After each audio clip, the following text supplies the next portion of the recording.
Olá, já parou para pensar como ideias, estruturas lá da Grécia Antiga, de milhares de anos atrás, ainda definem tanto do nosso mundo hoje? É incrível, né? Política, arte. Nossa, o legado é enorme. Com certeza. E neste Deep Dive, a ideia é justamente explorar as fontes sobre essa civilização, que foi tão fundamental. Qual a nossa missão aqui, então? Basicamente, é tentar capturar a essência, sabe? Entender como aquela geografia única levou a uma política diferente, os caminhos rocostos de Atenas e Esparta. As cidades famosas. Isso, e também as conquistas culturais deles, que foram incríveis, e como isso tudo sobreviveu e chegou até nós. Legal.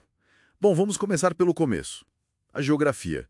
Montanhas, um monte de ilhas, uma costa toda recortada. Imagino que isso dificultou criar um país só, né? Exatamente.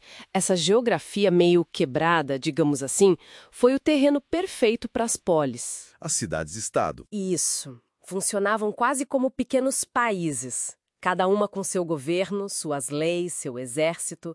Atenas e Esparta são os exemplos mais claros disso. Mas mesmo assim separadas, tinha uma cultura em comum, certo? O tal do mundo helênico. Fundamental. Existia sim uma identidade grega forte. Falavam a mesma língua, tinham os mesmos deuses, costumes parecidos. Mesmo sem um governo central único. Exato. E dentro dessa unidade cultural, Atenas e Esparta são, assim, dois modelos quase opostos de como organizar a vida em sociedade. Vamos falar de Atenas primeiro. A famosa democracia. Como é que funcionava isso lá?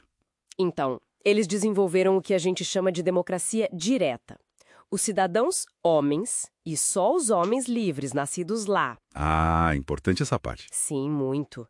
Eles se reuniam na eclésia, que era a assembleia principal, para votar leis, decidir sobre guerra e paz. Tudo ali. E teve reformas, né? Tipo as de Solon. Sim, as reformas de Solon foram importantes. Ele proibiu, por exemplo, que alguém virasse escravo por dívida. Isso mostra que a democracia deles foi evoluindo para lidar com tensões sociais mesmo. Mas reforçando, era uma democracia bem limitada, então. Muito limitada. Mulheres, escravos, estrangeiros, toda essa gente estava fora da cidadania. A vida cotidiana girava em torno da ágora, do mercado, dos ginásios. E Esparta. Bem diferente, pelo que as fontes indicam. Totalmente diferente. Era uma oligarquia militarista. O poder ficava na mão de poucos. E tinha uma coisa única, a diarquia. Diarquia. Dois reis governando juntos. Geralmente um cuidava mais da parte militar, o outro das questões internas. E a sociedade? Super hierárquica. Como assim hierárquica? Bem, no topo ficavam os esparciatas, a elite guerreira com todos os direitos políticos. Certo. Abaixo deles, os periecos. Eram livres, cuidavam do comércio, do artesanato, mas sem direitos políticos. E na base? Os ilotas, uma massa enorme de servos do Estado. Eram subjugados, controlados com muita força. A vida de um espartano era treino militar desde criança. Um controle estatal extremo. Que contraste, né? Atenas com essa ideia de democracia, mesmo limitada, e Esparta com a submissão total ao Estado militar. Por que essa obsessão militar em Esparta? Olha, principalmente pelo medo. Medo das revoltas dos ilotas, que eram muito mais numerosos que os esparciatas. O controle militar era, assim, vital para manter a ordem deles. Faz sentido. Mas a Grécia não era só política e guerra, né? A cultura. A cultura, talvez o legado mais forte. A filosofia, por exemplo.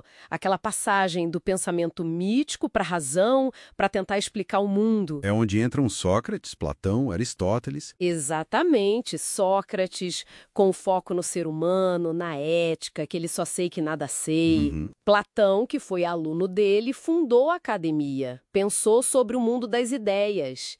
E Aristóteles, aluno de Platão, que organizou a lógica, valorizou a observação do mundo real. Eles lançaram as bases do pensamento ocidental. E essa busca pela razão, pela ordem, a gente vê isso na arte também, na arquitetura. Claramente, a busca pela harmonia, pela proporção, pela beleza ideal, está tudo lá nos templos. Nas colunas dórica, jônica, coríntia. Aquelas colunas clássicas. Isso. E nas esculturas, que buscavam representar o corpo humano de forma idealizada, o teatro também nasceu ali, sabia? Ligado aos rituais para o deus Dionísio. Tragédia e comédia. Exato, com aquelas máscaras e tudo mais. E mesmo quando as cidades começaram a perder poder político, a cultura grega continuou se espalhando, não é? Com Alexandre. E isso com Alexandre o Grande. As conquistas dele levaram a cultura helênica lá para o Oriente. Mas não foi só levar, foi misturar também. Uma fusão. Uma fusão. Isso criou o que a gente chama de helenismo.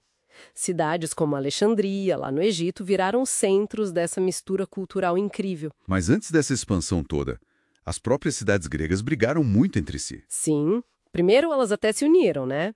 Contra os persas nas guerras médicas. E venceram. Foi uma vitória importante. Sim, marcou o início de uma certa hegemonia, especialmente ateniense. Mas depois veio a Guerra do Peloponeso, Atenas contra Esparta, uma guerra terrível, devastadora. Quem ganhou? Esparta venceu, mas o custo foi altíssimo. A guerra deixou todas as polis muito enfraquecidas. E essa fraqueza abriu a porta para outros povos. Exatamente. Primeiro os macedônios, com Filipe II, e o filho dele, o Alexandre. E depois, Roma. Roma. A conquista romana, que a gente pode marcar ali pela Batalha de Corinto, em 146 a.C., foi o fim da independência política da Grécia. O fim político.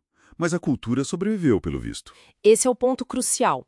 Roma conquistou a Grécia com as armas, mas foi conquistada pela cultura grega. Os romanos admiravam, copiavam, absorviam a arte, a filosofia, a literatura. E espalharam pelo Império Romano todo. Exatamente. Foi isso que garantiu que esse legado não se perdesse, que ele continuasse vivo. Então, para a gente resumir, as raízes da democracia, da cidadania, os métodos da filosofia, da ciência, os padrões de beleza na arte, os gêneros da literatura, tudo isso vem, em grande parte, da Grécia Antiga. Sim, e essa herança passou por Roma, influenciou o Renascimento e chegou até nós hoje. É uma resiliência cultural impressionante, né? Sobreviveu ao fim da própria estrutura política que a criou. Fica uma reflexão, então. Como será que aquela tensão que a gente viu na Grécia Antiga, entre buscar ideais tão altos, tipo democracia, beleza, razão, e a realidade dura da exclusão, da escravidão, da guerra, como será que essa tensão ainda aparece nas contradições e nos desafios das nossas sociedades hoje em dia?